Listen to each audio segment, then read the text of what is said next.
Hello everyone.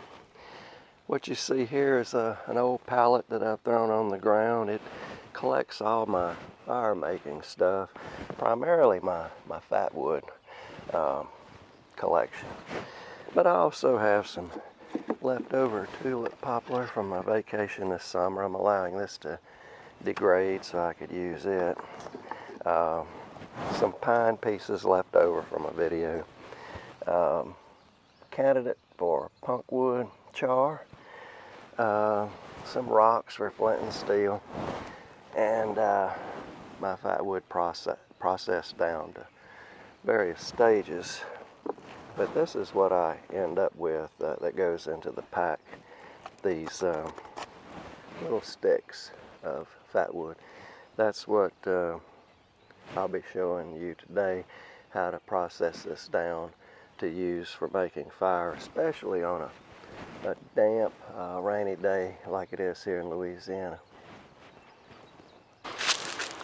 Before demonstrating the processing, let's talk a minute about Fatwood. In this case, this was a pine stump, I'm quite sure.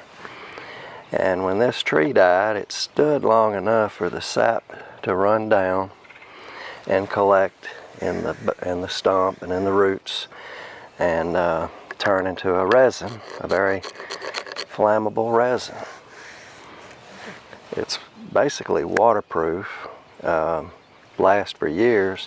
My friend had this stump in his yard for 20 years by his barn, and it's weathered, but not so much that you can't just carve into it a shallow ways and find material that will light. It's still quite solid, as you can see, and I'm sure very ignitable. We'll give it a try if the wind will cooperate.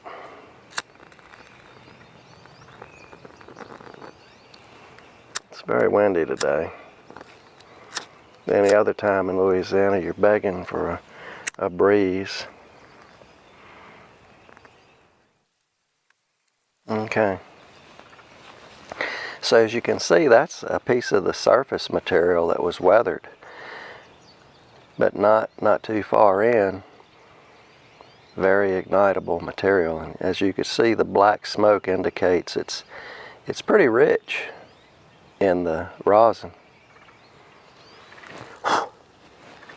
So there you go. This material, they refine it and make turpentine.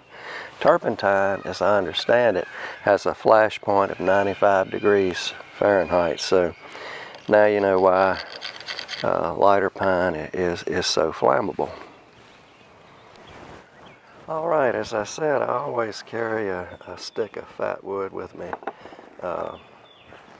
This is one that I have in this particular bag. You can see I've scraped and used it a bit. I also carry some bank line in here, roll of 1-inch duct tape, and as always, a hank of jute twine. Of course, this is one of maybe 2 or 3 I'll have in the pack. I don't believe you could have too much jute, no more than you could have too much Fatwood. Of course, you have to be reasonable. You can't carry this in your pack, of course not. So carry 1 or 2 sticks of this, and I'm going to show you how to process it up. There's actually 3, you might say 4 configurations this could be made into for helping you build a fire.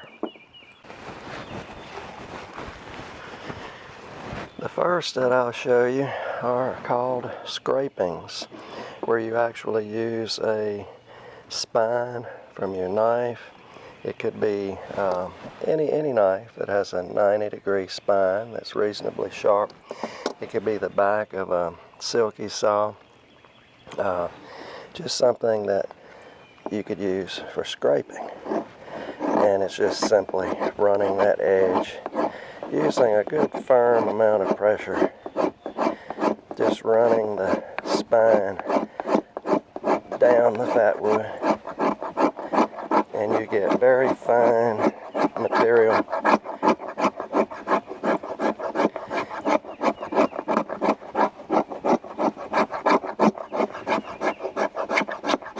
Very fine material referred to as scrapings. A little wind today, so I hope I don't lose this material. I'm going to go ahead and pack it down. This is the foundation of a fatwood fire, or fire starter. It'll catch a spark very easily because it has a lot of surface area to catch sparks, but it'll burn up quicker because of that surface area. It will allow in more air. So the next thing you want are feathers, and you use the sharp end of your knife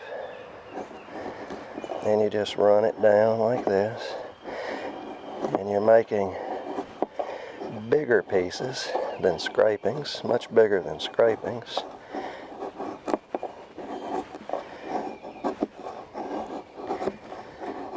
Called feathers, or some people call them shavings.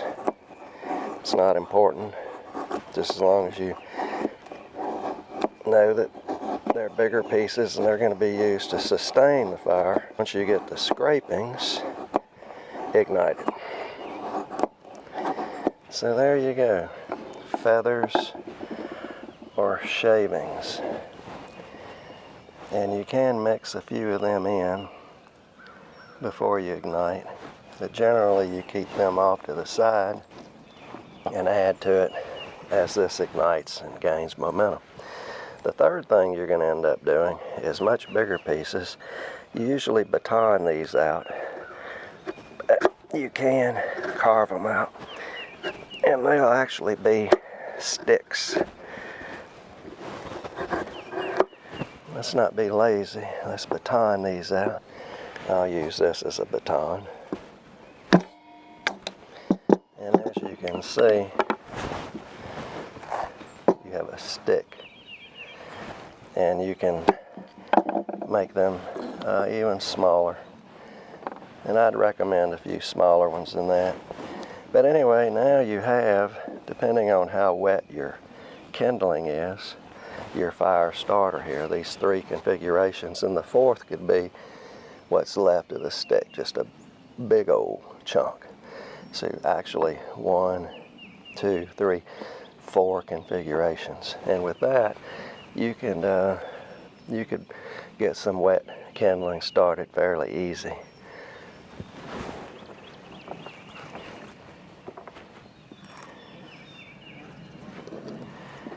Now, if my ferro rod will spark for me the first time, I'll show you just how well this ignites.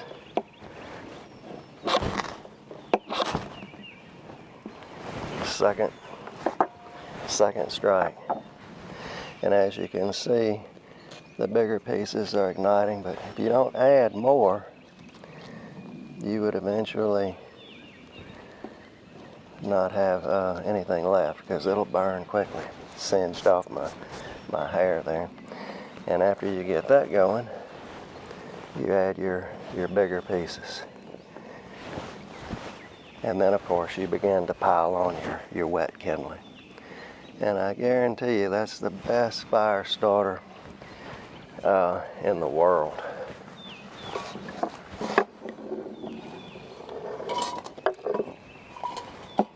Bar none.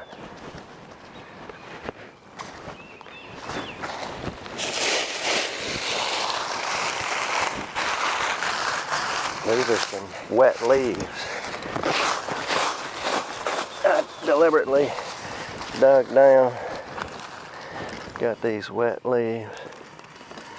It's not kindling, of course, but just to give you an idea, there's enough heat there to dry out your kindling and get it ignited. And once you get a bed of coals going, a small bed of coals, you just keep adding kindling, bigger and bigger, until you have a good bed of coals, and you can start laying on your fuel. But anyway, that's Fatwood and how to process it for making a fire. I want to thank you for watching and supporting my channel. If you haven't subscribed, please do, and watch all my videos. I appreciate comments and questions. I get to them as soon as I can. Again, thank you for watching, and I'll talk to you later.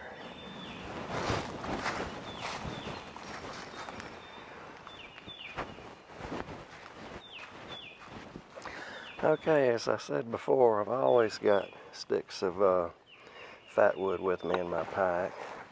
This is the one that's in this bag that I carry. It's